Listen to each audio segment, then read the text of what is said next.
Fantastic!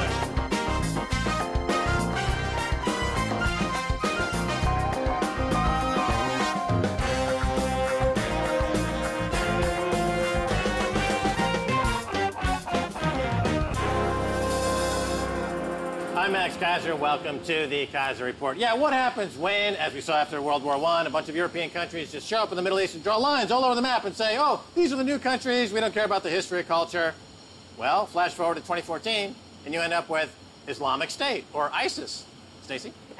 Exactly. And Max, it looks like Fox News and the Republicans were right. It looks like we might have an Islamic State ruling the world. The Islamic State now resembles the Taliban with oil fields. The Islamic State, which now controls an area of Iraq and Syria larger than the UK, may be raising more than $2 million a day in revenue from oil sales, extortion, taxes, and smuggling, according to U.S. intelligence officials and anti-terrorism finance experts. So it sounds, to me, like it's running its operations a lot like the U.S. operations.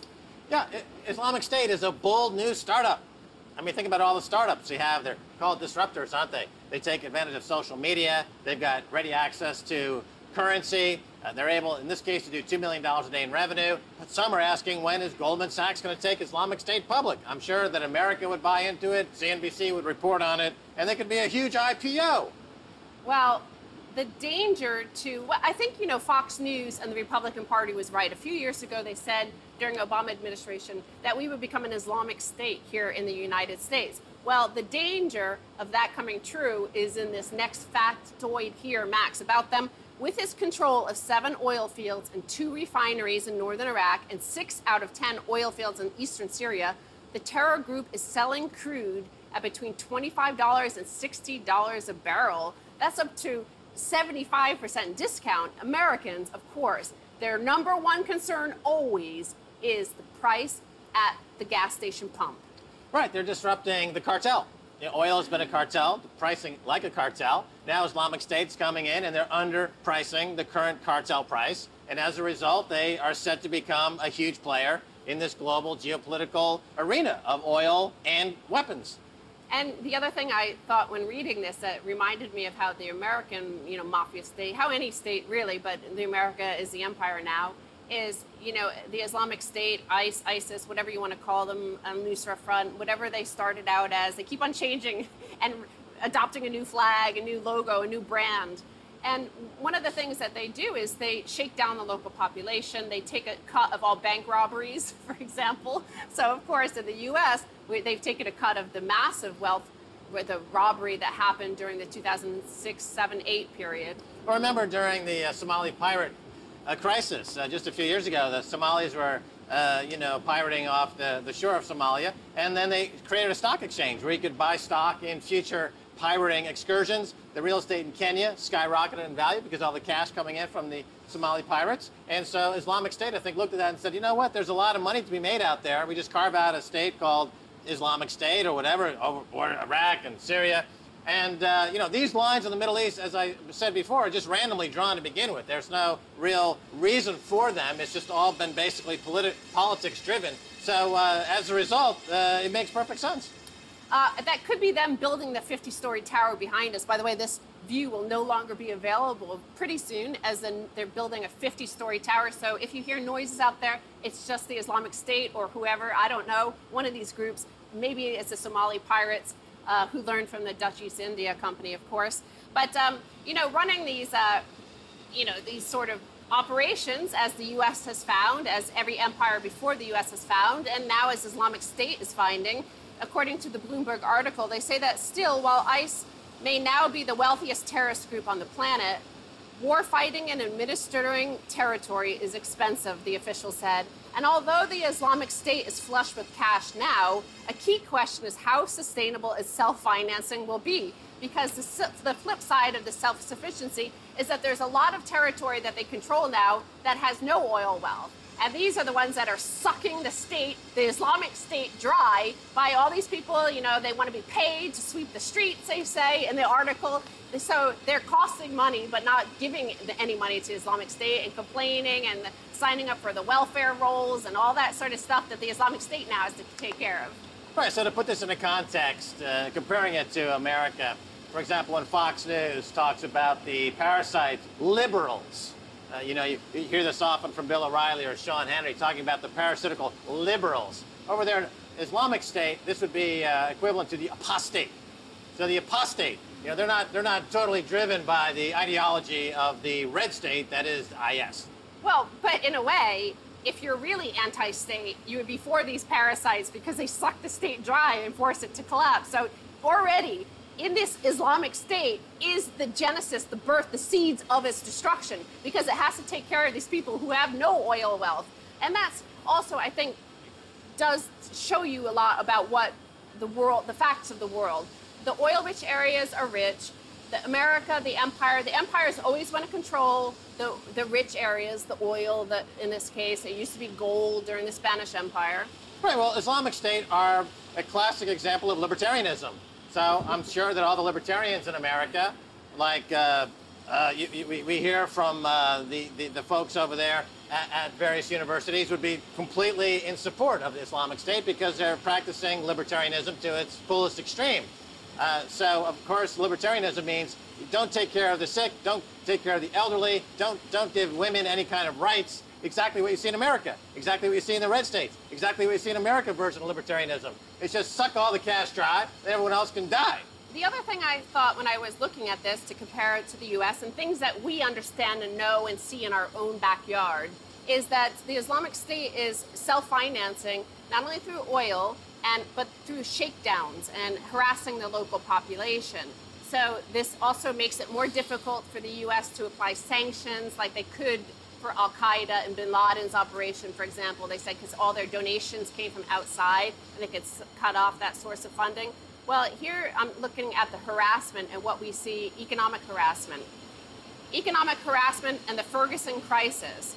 So they look at Ferguson, Missouri, and what they found was economic harassment. Basically, it's one of the highest in all of the United States, where these people are shaken down constantly by the police because it's the second highest source of revenue for the Ferguson, Missouri municipality. And these are like parking fines, going through red lights or turning right on red when you shouldn't, and things like that, parking over a yellow line. So the municipality collects some $2.6 million a year in fine and court fees, typically from small-scale infractions like traffic violations. This is the second largest source of income for that small, fiscally strapped municipality. And in fact, they were collecting $312 in fines per household in Ferguson, Missouri. I hadn't heard this story, and this is incredible to me. So in Ferguson, Missouri, the shakedown from the police of the citizens and from the courts on minor infractions are what keeping that government alive. And as a result, there's huge unrest from people who are tired of being shaken down in this manner. Well, again, this is what happens when a government spends all of its money supporting these foreign excursions and foreign wars. There's no money to pay for basic services. The cops are told, go shake people down on the highway, steal their cash, and they're going to end up with an uprising right there in the U.S. It's a classic end of empire story. And, well, one of the guys that they talked to in this article says that you don't get $321 in fines and fees and 3 warrants per household from an above-average crime rate. You get numbers like this from BS arrests for jaywalking and what the report calls low-level harassment involving traffic stops, court appearances, high fines, and the threat of jail for failure to pay without a meaningful inquiry into whether an individual has the means to pay. Well, I'm also saying compare this to the Roman Empire and they collapsed. Why did the Romans welcome in the Visigoths, the Goths, the Vandals, all those people from outside? Why did they accept them in? Well, because they were being shaken down constantly by the Roman emperor for financing all his wars. And here these people are just like, forget it. I'm being shaken down by these guys at home. Might as well go be shaken down by those other guys who want to come in. No, it's exactly analogous. You have the silver denarius of Rome that was clipped, the famous coin clipping that went on. The soldiers to defend the empire were noticing that they were getting paid less and less and less, and so the Vandals came in, the barbarians came in. Here in the U.S., they have a version of coin clipping. It's called quantitative easing from the Federal Reserve Bank. Yeah. They also have rampant inflation that's hidden by shrinking the size of packaged goods, so you get a third or half the size for the same price, so-called shrinkflation. in all the other examples where the economy is being carved out, is being drained of its vitality because America can't really pay for these wars anymore. And you've got companies, as we've said before, Burger King going to Canada to avoid taxes. They don't want to pay for the wars. They just want the cash. So as a result, Ferguson, Missouri, I think, is just one of 1,000 such uprisings in America, probably in the next 18 months. Well, actually, because you mentioned the Burger King story, that's going to be an issue that you face more and more across U.S. municipalities, not only because they have the lower corporate tax revenue because of all these, the tax inversions, but you also have more people requiring, subsidies.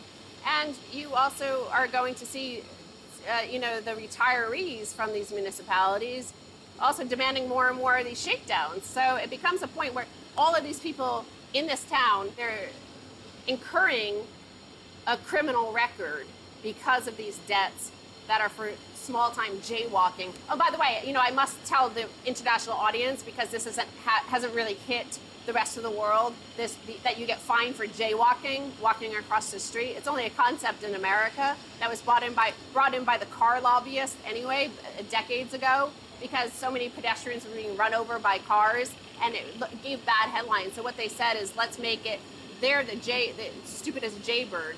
Hey, Stacy, I thought jaywalking was crossing the street while smoking a J. I'm not sure what that means, but no. All right, well, stay tuned for the second half, a whole lot more.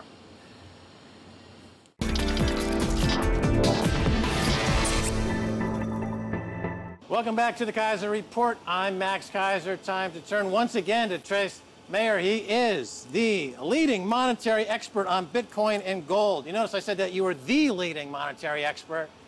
You could quite possibly be in the world today, given your writing on the subject, your involvement in Bitcoin. I want to turn again to where we left it off last time, Trace, this Bit license in New York. What are they trying to do, and what should we do as Bitcoin advocates? Yeah, so Benjamin Losky, the superintendent, he's passed proposed regulations for Bitcoin-related companies, actually virtual currency companies. So it's very broad, it's very vague, and it's very discretionary. And so in effect, it's going to stifle a lot of innovation, which I don't necessarily think is a very good idea for the U.S. geopolitically. And I don't think it's good for New York City particularly. It's going to hurt their economy. We're not going to, companies won't come here. One of the largest companies that testified at their hearing, Circle, said, we're not going to do any business with New York residents or businesses. And so, right, so they're going to isolate themselves. The Bitcoin community, big players are saying, we're just not going to work in New York. And, but of course, they're protecting their turf, right? Because here's the biggest, when you say about disintermediating forces of Bitcoin, the New York banks are the ones who are going to be disintermediated, right? So they're just protecting their own. Yeah, or at least that's the way they look at it. It's like, oh, we're not going to allow blogs because it could hurt our newspapers. The technology's coming. Like, why don't you get ahead of the curve, If more companies had an internet strategy in 1995, and those companies that did have an internet strategy, we see where they're at now. And those that didn't, well, their newspapers' earnings are down 97%. I mean, it's a completely demolished industry. And I think it's very analogous to banking. We've seen the internet just attack shipping, we've seen it attack mail, we've seen it attack radio, newspapers, press. Taxi drivers. Taxi drivers with Uber and protests in Berlin. Like, at the end of the day, this is new technology. It's going to creatively destroy old, obsolete systems. It's going to raise standard of living if you allow the innovation. And if you don't, you're going to live in North Korea. Right. Well, you mentioned that people, the dot-com mania of the 90s, et cetera, people focus on the crash of the dot-com crash. They forget that from the crash gave us Amazon, Google. The biggest market capitalized companies in America and in the world are right at the top of that list, came out of that crash. So you're suggesting that New York, instead of being one of the winners in this new technological front, looks like they've opted to become one of the losers. Yeah. At the end of the day, Ben Losky's really gotten above his pay grade with these regulations. Where would the U.S. be if it didn't have Facebook and Google and all of these helpful things for the U.S. intelligence services? Like if we're going to talk about, do we really want to drive all the innovation to Singapore and to Beijing and to Moscow? Because I'm sure they'd welcome it with open arms, if they could take away all that knowledge the U.S. intelligence services have from Visa and MasterCard on what's actually going on in the Russian economy, if they can take that away, that knowledge, I think it'd be a very powerful tool for them. Let's talk about Russia for a second, because they're making some moves here. They are bringing in that Chinese credit card. Yeah, I think it's Unicard to get out of UnionPay, get out of MasterCard and Visa. They've been buying gold very aggressively for years now. So they're one of the biggest gold holders in the world. They are doing selective sanctioning. They are coming at as pretty smart in all this. One thing that surprises me, though, they haven't yet. The penny hasn't dropped yet in the Kremlin in terms of Bitcoin. In other words, from where we sit, you know, after having lobbied them for years to buy gold, I take full credit for the Kremlin buying gold, by the way. Well, they actually went to a GATA conference in 2005, and the guy that was #2 in the economics department attended. And the day after, gold started from the 425 to 725, and Putin was holding a gold bar in some of the propaganda. So I think the GATA guys actually had a lot to do, in addition to you, helping shift this idea that, you know, the real Achilles heel of the U.S. empire is gold and that economic calculation ability. Right, so the Gold Antitrust Action Committee, Bill Murphy, Chris Powell, they had that conference. You're saying right after that? Oh, yeah, the guy from Russia attended, and right after it started that up leg. And there was a squeeze on this physical, you know, because the Russians were taking physical delivery. And now the Chinese have gotten into it and taken out 4,000 tons probably straight to Beijing. Right, now China and Russia and Iran have this cozy little Shanghai Cooperation Organization. They've got the new BRICS Bank.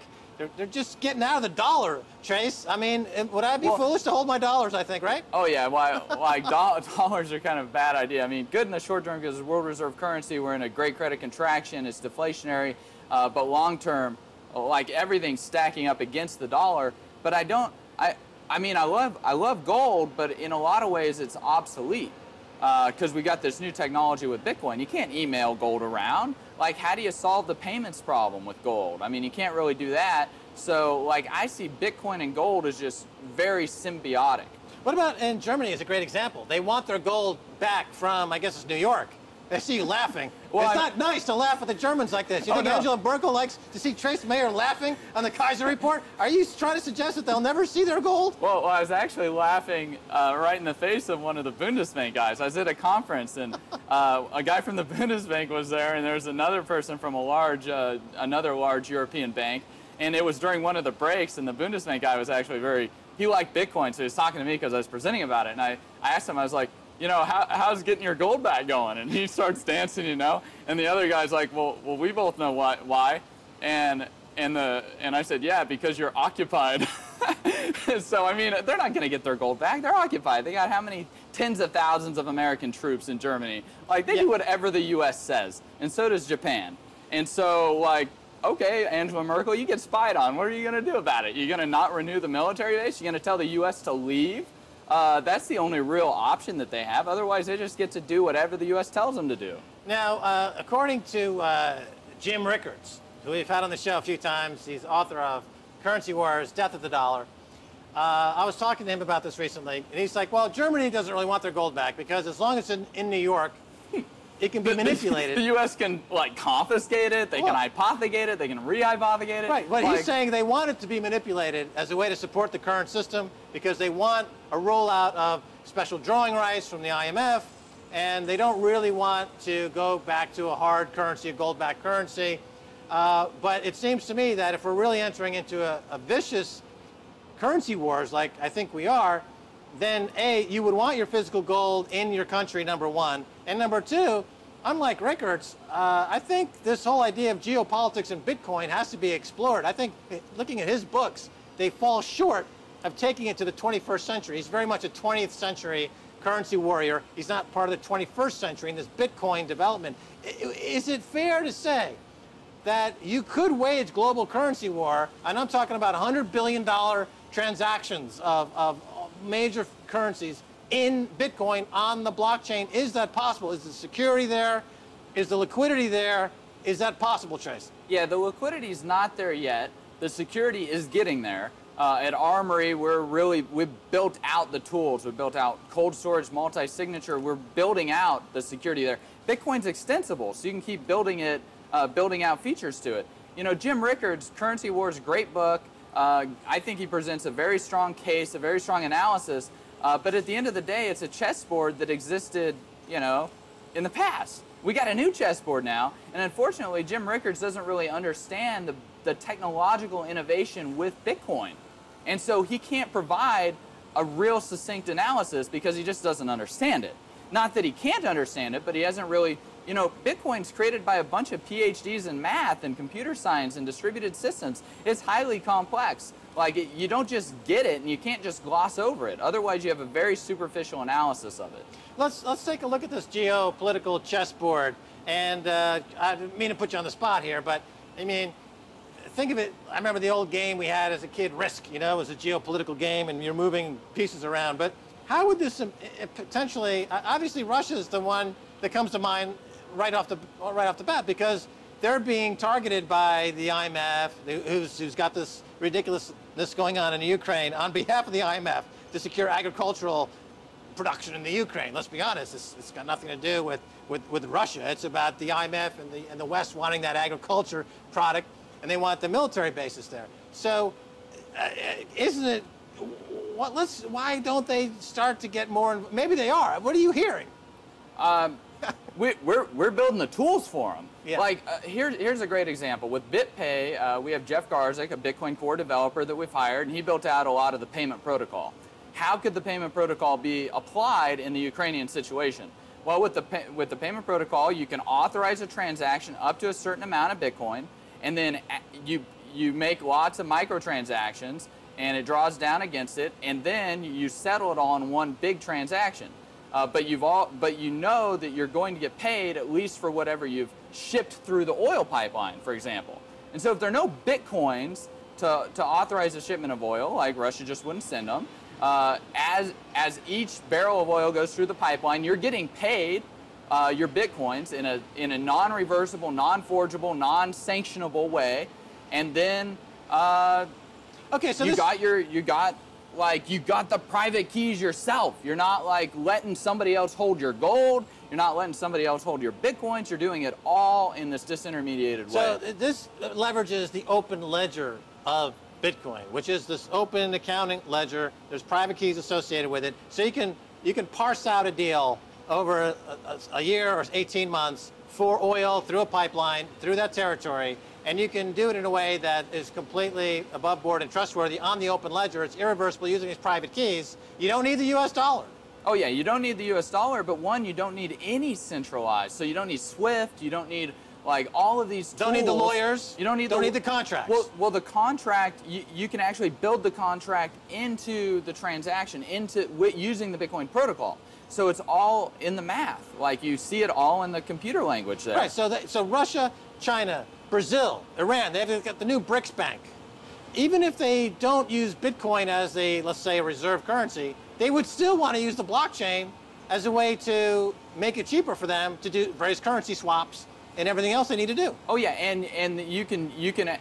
I think when Bitcoin starts becoming a settlement currency, because you can use it to enforce leverage ratios like insurance contracts. There's lots of ways that we can apply this blockchain technology, and all of it is done and settled in the blockchain. Right. You know, so there's no counterparty risk.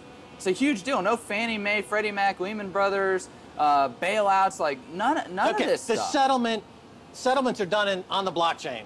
What does this mean? That means that we're not necessarily doing a deal in Bitcoin. If I've got a $2 billion agricultural deal to get through, we can settle that all up on the blockchain and settle, and it's all backed up essentially in a way that takes away all possibility of there being any fraud in that transaction. Right. If both parties. And if you really wanted to, you could abstract dollars or rubles onto the blockchain, and then they're represented by really small, tiny amounts of Bitcoins, and then those trade atomically in the blockchain. So you're trading what's representing the oil with what's representing the rubles on the blockchain. Okay, we got about 30 seconds left, and I just wanted to get your final comments on, are we heading to World War III? Are we in World War III? Your thoughts? I think we've been in it probably at least for 10 years. You know, how long we've been doing this gold price suppression scheme with Alan Greenspan. We got a U.S. empire that's occupying everybody, pledging everybody as collateral to consume people and take all their money and their identities and not let you grow or eat what you want to grow and eat. All these problems across the world, it all root cause in the U.S. empire, and I think a lot of people are fighting back against that, whether it's Putin or whether it's individuals. And Bitcoin is the way to fight back. Bitcoin is definitely a very powerful tool that individuals and states can use to fight this empire. All right, thanks, Trace, for being once again on the Keiser Report. Thanks, Max. All right, and that's going to do it for this edition of the Keiser Report with me, Max Keiser, and Stacey Herbert. I want to thank our guest, Trace Mayer. If you want to reach us on Twitter, use Keiser Report. Until next time, bye, y'all.